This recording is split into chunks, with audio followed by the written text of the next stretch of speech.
विनम्रता की।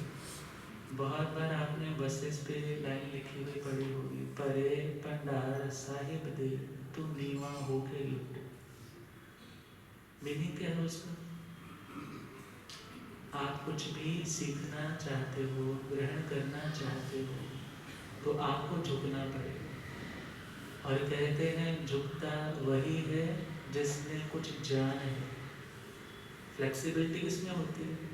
जिसमें भी प्राण है। झुकता वही है जिसमें कुछ जान है। अरे अकड़पन तो मुर्दे की पहचान है। यदि आप जस्ट स्टिफ रिजिड होकर के, फ्लेक्सिबिलिटी बिल्कुल जीरो, नॉन इलास्टिक होकर के बैठे हो, कुछ भी हो जाए मैं नहीं मानूं, इनकॉरिजिबल हो चुके हो, तो याद रखना जिंदगी में आप कहीं भी सफल नहीं होने वाले। हाँ, इतना ध्यान में रखना है, एक अभिमान होता है, एक स्वाभिमान होता है। अभिमान के लिए तो झुकना ही झुकना है, अभिमानी नहीं बनना। अभिमान करोगे तो केवल ज्ञान भी रुक जाएगा। क्योंकि हम पढ़ते हैं ना, जब बाहुबली साधना में तो खड़े हो गए, वर्ष बीत रहा है, परंतु मन में क्या है, मैं जाऊंगा और उस समय शरण में मुझे अपने से छोटे भाइयों को वंदन करना पड़ेगा। इससे अच्छा है मेरे को केवल ज्ञान हो जाएगा, तो मैं केवल ज्ञान के बाद जाऊंगा, मुझे वंदना ही नहीं करनी पड़ेगी। परंतु जैसे भगवान ने सब बातें देखी, तो भगवान ने ब्राह्मणी और सुंदरी जी को प्रस्तुत किया, भेजा कि तुम जाकर के समझाओ। और उन्होंने क्या कहा? हे भैया, गज से उतरो, हाथी से उतरो। वो सोच रहे हैं मैंने तो हाथी घोड़े कब से त्याग दिए, परंतु वो हाथी कौन सा है? अभिमान का हाथी, कि मैं बड़ा और मेरे से सभी दुनिया क्या है? छोटी। और याद रखना, जब हम यह बोलते हैं अपनों प्रशंसा करे सुनिंदा, अर्थात अपनी प्रशंसा, अपनी क्वालिटीज काउंट करवा रहे हैं, दूसरे की निंदा, उसकी जो भी उसके ड्रॉबैक्स है उसकी लाइफ के, वो हम सारी लिस्ट आउट करके बता रहे हैं। इट मीन्स हमारे में घमंड है। यदि हम दूसरे की अच्छाइयाँ काउंट करने लग जाएं, तो धीरे धीरे वो अच्छाइयाँ हमारी जिंदगी में भी आने लग जाए।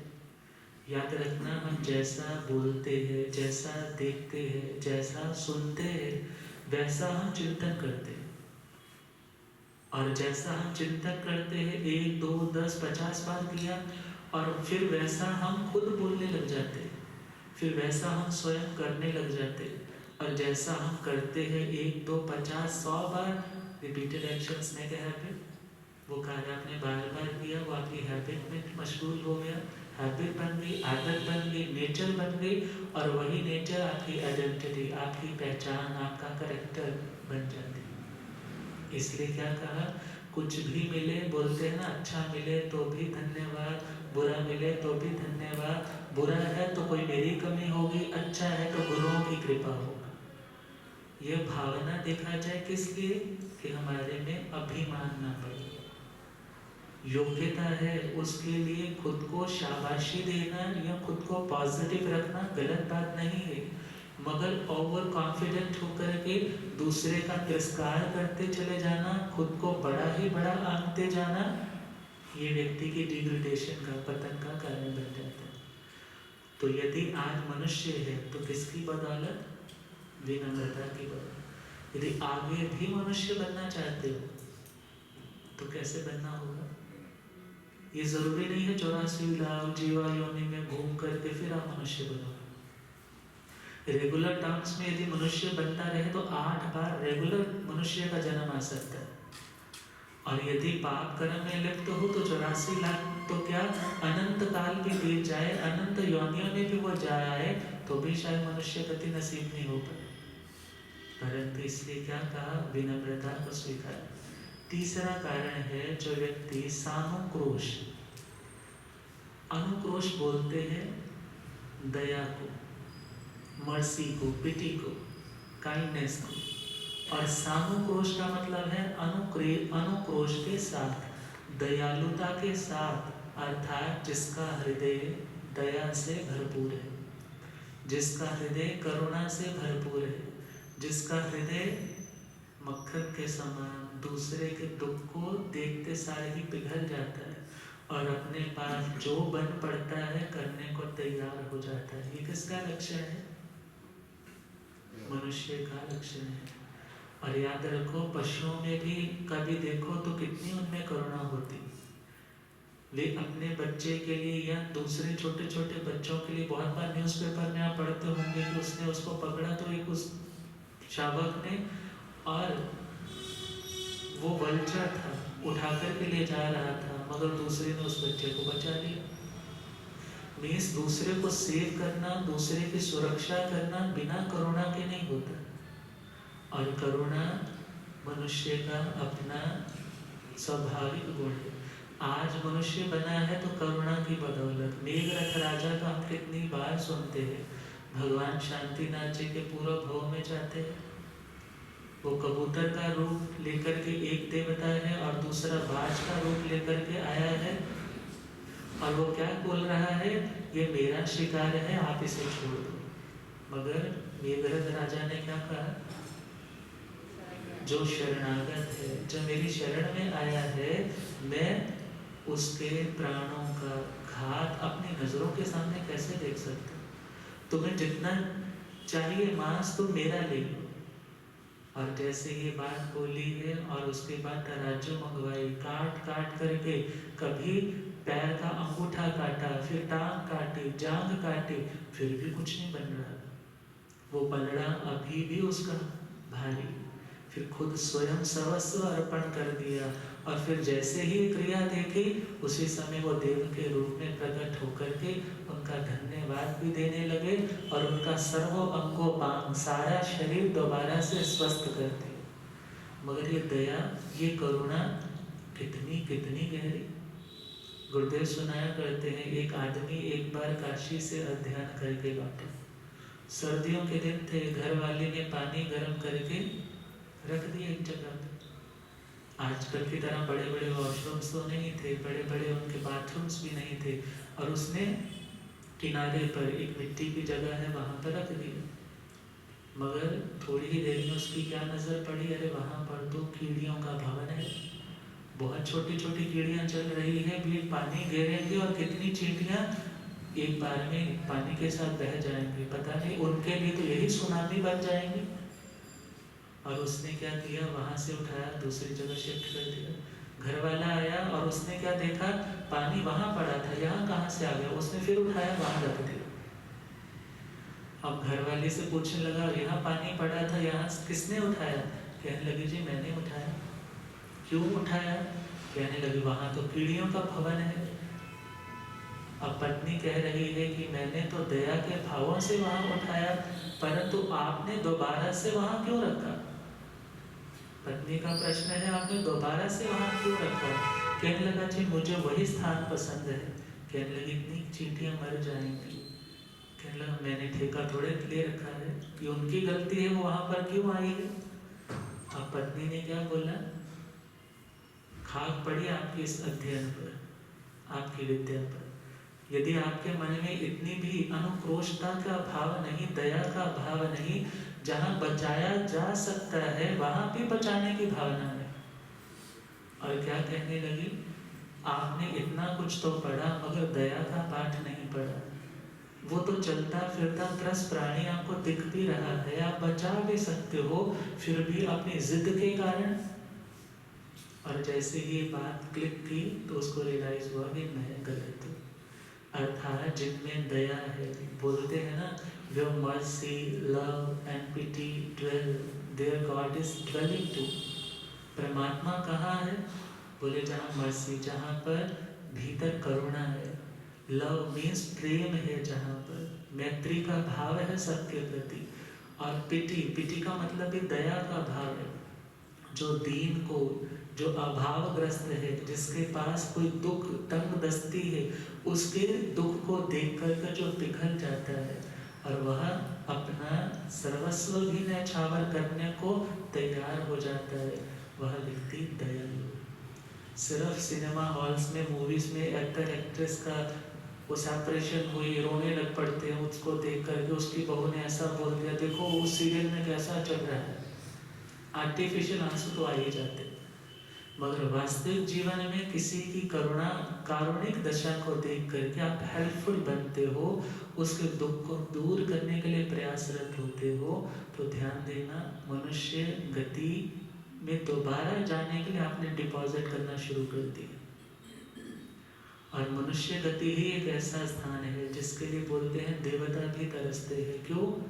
देवता भी डायरेक्ट वहां से मोक्ष में नहीं जा सकते, त्रियंच भी सरल विरति ले नहीं सकते, अतः मोक्ष में नहीं जा सकते।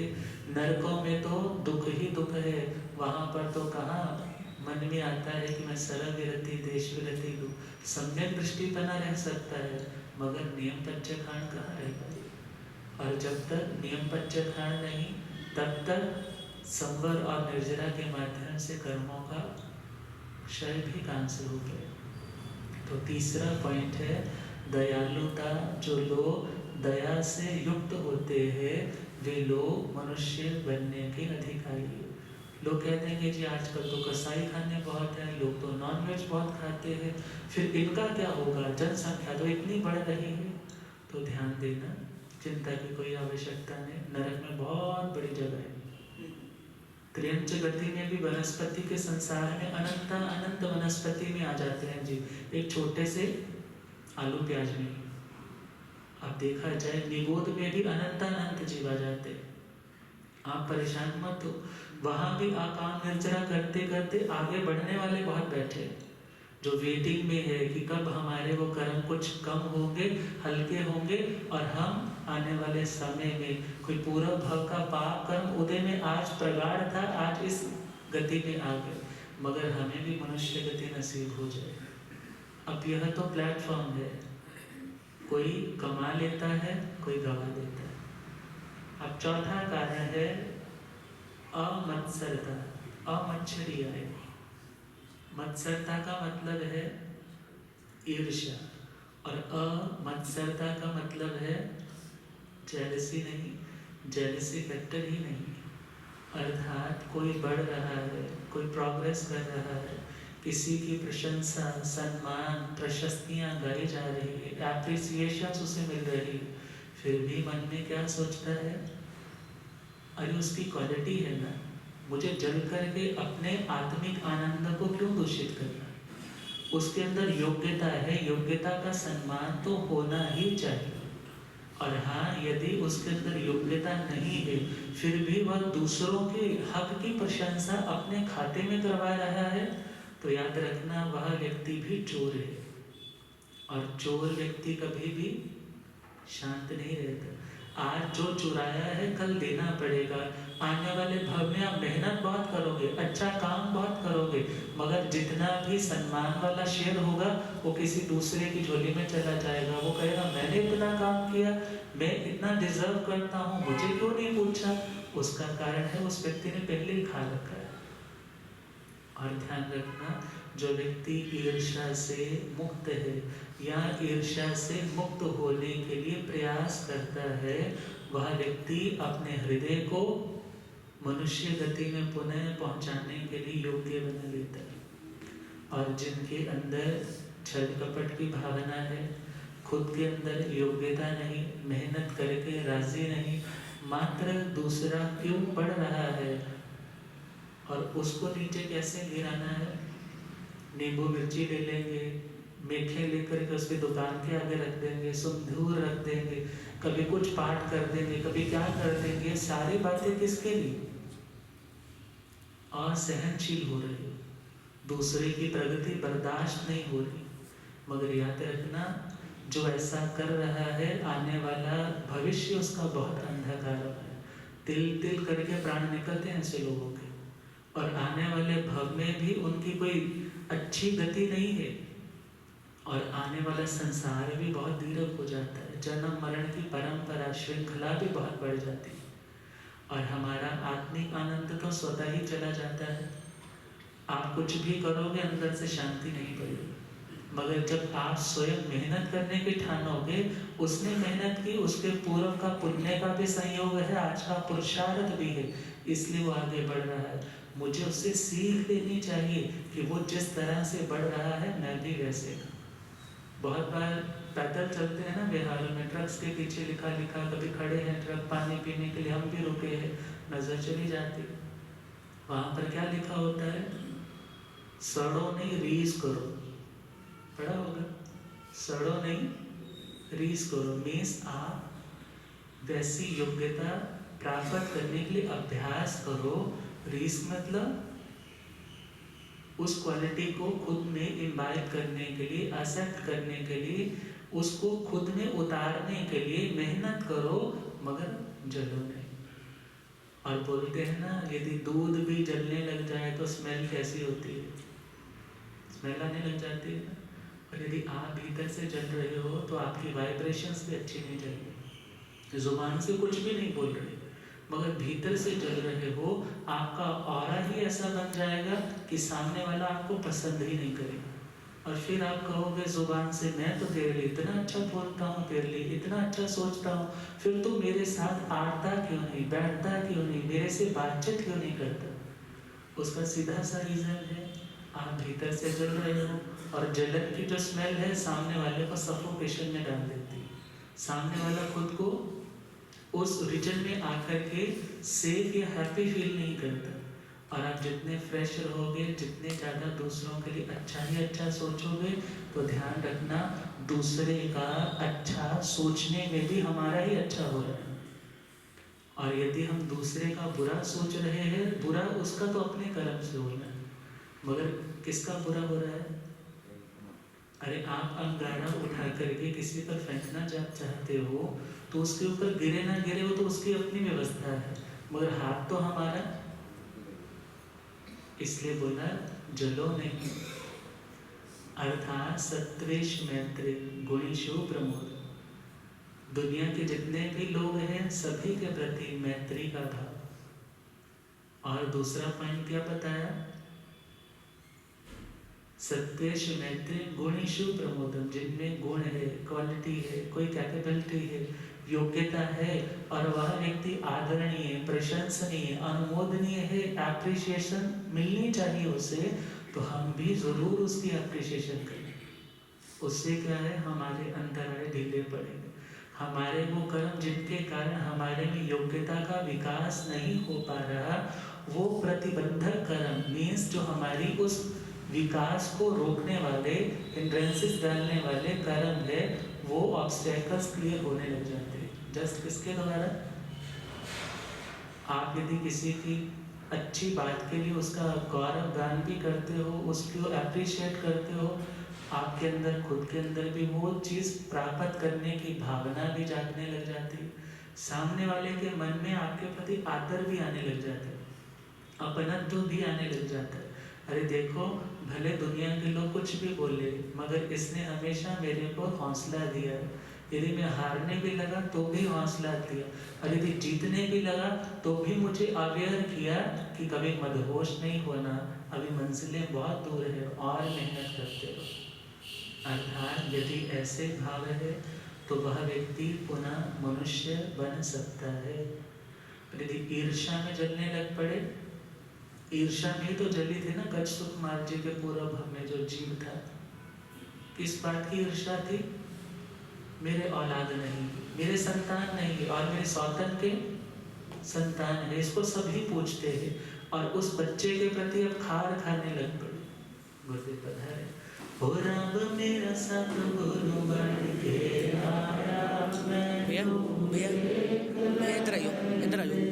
हो रब मेरा सतगुरु बन के आया, मैनू देख लैन दे, ओ मैनू देख लैन दे, अवस्था देख लैन दे, ओ मैनू देख लैन दे, अवस्था देख लैन दे, रब मेरा सतगुरु बन के आया, मैनू देख लैन दे।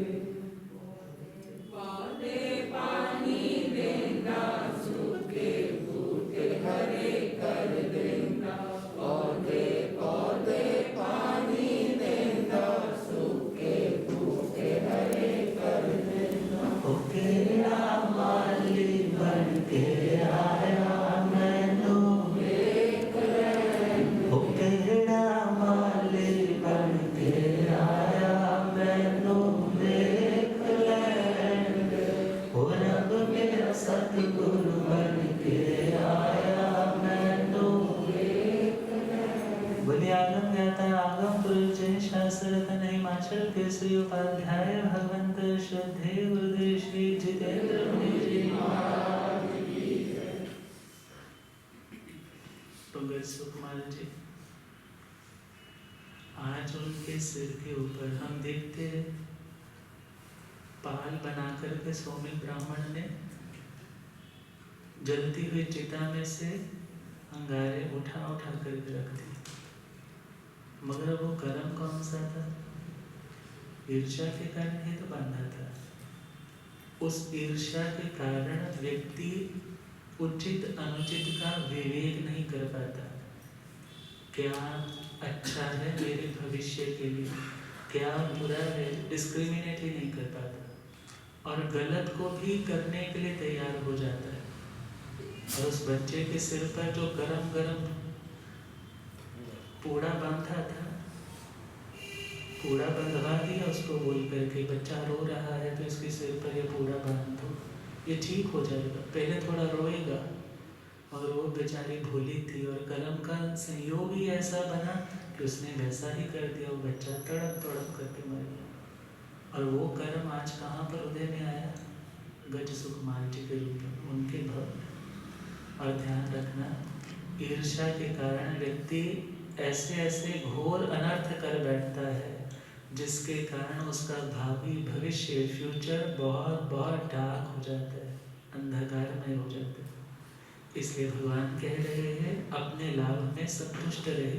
कोई गुणी जन है तो ईर्ष्या नहीं, जेलसी नहीं, खुद को इंफीरियर कॉम्प्लेक्स में भी नहीं लेकर के जाना, मगर हाँ मैं उस लेवल तक कैसे पहुंचूं उसको आदर्श मान करके वैसी मेहनत करनी प्रारंभ करें। प्रयास करोगे, मेहनत करोगे तो जैसा चाहते हो वैसा आप बन जाओगे। तो ये 4 कारण हुए, नर गति के, त्रियंच गति के, मनुष्य गति के, और अब चौथा है देव गति। देव गति में कौन जाता है? देव कहते किनको है? देवा दाना द्योतनाथवा। निरुक्ति आती है देव कौन होते हैं? जो देते हैं, जिनको देना ही आता है। कुछ लोग ऐसे होते हैं जो सिर्फ लेना जानते हैं। वो क्या कहते हैं? आओगे तो क्या लेकर के आओगे, जाओगे तो क्या दे करके जाओगे। मगर देवता कैसे होते हैं? जो आते हैं तो भी दे करके जाते हैं, जाते हैं तो भी देकर। ऐसी प्रकृति के जो लोग हैं वो कौन है? देवता। जो छीनना नहीं, दूसरे के अधिकारों पर बुरी निगाह नहीं रखना जानते, बल्कि देना ही देना जानते हैं। ये पहला पॉइंट है। दूसरा है द्योतनाथवा। द्युति मीन्स चमक, ब्राइटनेस, जिनकी चमक, जिनकी कांति, जिनकी शोभा बाकियों से बिल्कुल ही अलग है, जिनका आभा मंडल ही अलग है, जो चमकते रहते हैं, वे कौन है? देवता है। और गुरुदेव कहा करते हैं आलसी कौन है? लस कांति को बोलते हैं। लस से लश्कारा बना ना शब्द। और अलस का मतलब क्या हुआ? जहाँ चमक नहीं है, ब्राइटनेस नहीं है, डलनेस ही डलनेस है। मीन्स जो आलसी है वो हमेशा डल, उसके चेहरे पर चमक नहीं, उसके ऑरा में देखा जाए कोई ब्राइटनेस नहीं। और जो कभी आलसी नहीं होते, जो अपने क्रिया, अपने अनुष्ठानों में रत ही रहते हैं, भले वे भोगों में रत रहते हैं, कोई साधु सतियों की अनुमोदना में रत रहते हैं, कोई भाव भक्ति करने में रत रहते हैं, मगर जो लगा रहता है उसकी चमक भी बरकरार रहती है। और जो डल होकर के बैठ जाता है फिर वो आलसी कहलाता है। तो हम यहाँ पर देखिए देव कौन है? जो द्युतिमान है, जो चमकने वाले हैं। और देवता कौन? जो देने वाले हैं। अब हम देखें उस देव भव तक जाने के लिए कौन सा मार्ग है। लोग कहते थे हमारे जी मैं देवता बनना चाहता हूँ। उपाय तो भगवान ने बताए हैं, रास्ते सब बताए हैं। नरक में जाना चाहते हो उसके लिए भी बताया है, मनुष्य दोबारा बनना चाहते हो उसके लिए भी आपको सब कुछ पता है, पशुओं के संसार में भटकना चाहते हो तो उसके भी रास्ते बताए, और देवता बनना चाहते हो तो